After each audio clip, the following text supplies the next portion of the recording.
I think these two people accused of spying in Parliament were low-grade reporters of opinion in Parliament. There's what they were doing, if the allegations are true, was certainly illegal. And frankly, I'm a bit confused and unsure about why the prosecution was dropped.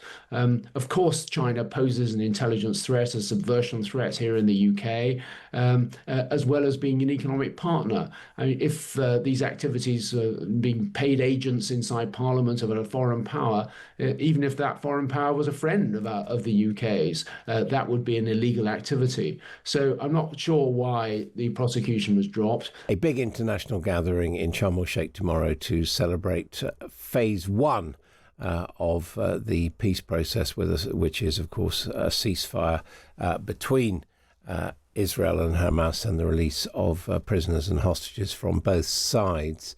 But where does that leave the long-term prospects for the Middle East? Let's speak to Sir John Sawers, who is the former head of MI6. Also, he has been the British representative to the United Nations and in Egypt. Hello to you. Morning, Adam. This is phase one and universally welcomed in as much as it should put an end to the immediate violent suffering of people in the region. Do you see really any prospects for a phase two, some kind of settlement in the conflict between Israel and the Palestinians?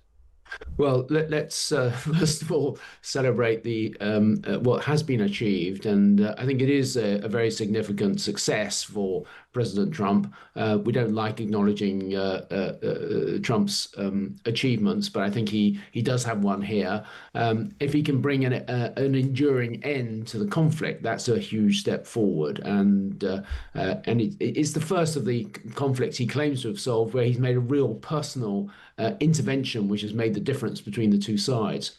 What do you think the magic ingredient was in his intervention? Well, I think his willingness to put some pressure on Israel. The two people that President Trump has not been prepared to exert some leverage over have been Vladimir Putin and Benjamin Netanyahu. And I think he's now decided he does need to turn that pressure on Netanyahu. I think he's also succeeded by including in his plans the definitive end of Hamas's role as an armed group inside Gaza, and I think that was sufficient to bring the Israeli side on board. So timing is important in these things. But has it ended the role of Hamas? Because there are already reports of Hamas policemen back on the streets in Gaza. They have been a major party in these negotiations. So, they're not going away, are they?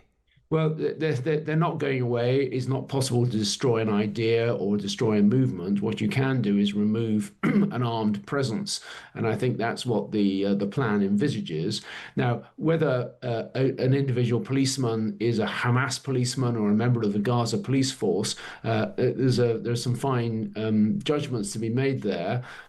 But I think there are lots of obstacles to getting this ceasefire established. The big ones like the deployment of an international security force, the establishment of a Palestinian technocratic government or administration for Gaza. But the real difficulties will come with the decommissioning of Hamas weapons, removing the weaponry that Hamas have relied upon for the last 20 years or so, and also to get Israel to withdraw back progressively further from the inhabited areas of Gaza. And then, of course, you've got the enormous problem of reconstructing the territory, which has essentially been reduced to rubble. And it's not going to be something which can be done in a matter of months. This is a decades-long task, which will require continuous application during that period. What do you make of the role that the UK has played since October the 7th, 2 years ago? Priti Patel, the Shadow Foreign Secretary, basically saying, Palestinian state recognition by the UK and some other allies, including France and Canada, it was a gift to Hamas.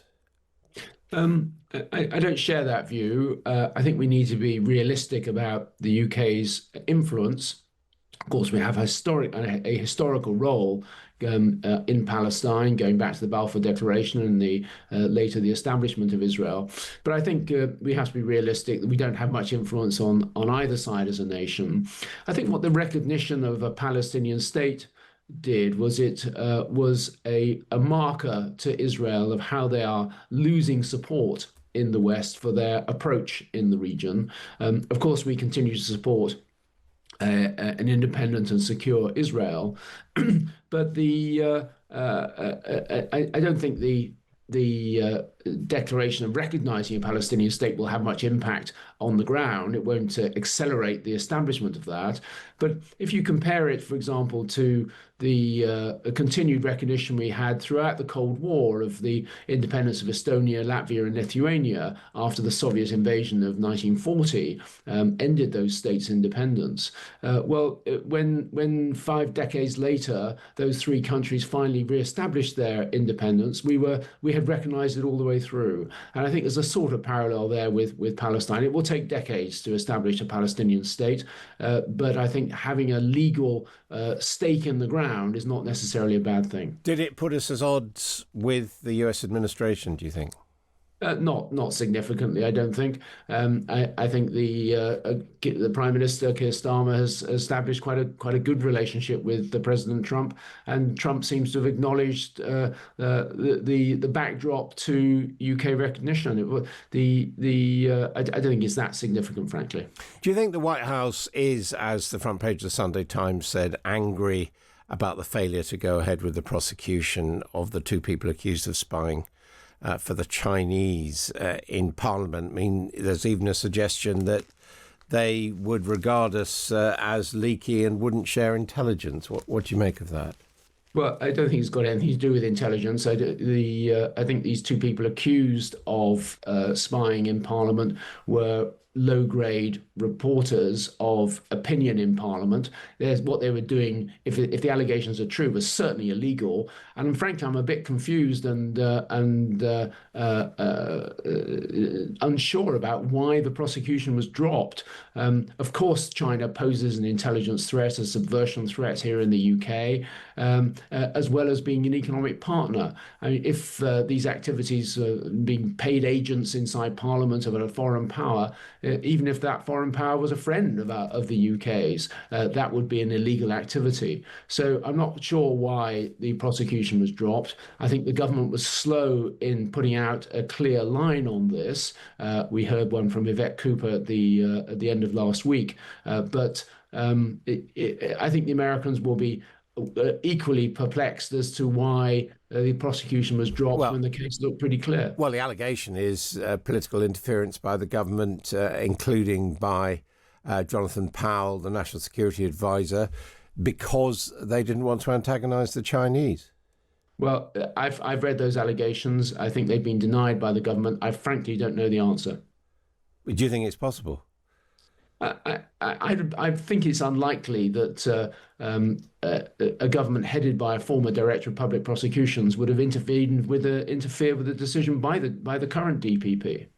But if Jonathan Powell basically said, well, the last government didn't call them enemies, and therefore we're not going to effectively back up this prosecution, that would undermine it, wouldn't it? That would be an odd thing to do. I have no inside information as to whether that happened or not. What I do know is that these allegations against these two men for working on behalf of a foreign power in Parliament, that would be illegal whether or not the country they were working for was an enemy of the UK. Obviously you're no longer in the spy business. You're retired from MI6. What's your own assessment? Is China an enemy? I wouldn't use that word. I think they pose a range of threats to the UK. I think we've had a long-standing threat against our industrial copyright, stealing the industrial secrets. I think there's a cyber threat posed by China. I think there's a security threat in the Chinese efforts to control their own diaspora here. And I think there's a continued effort to recruit intelligence agents to find out our secrets and to subvert the security of the state. So in a range of ways, China poses a threat. At the same time, it's not like the Soviet Union in the Cold War.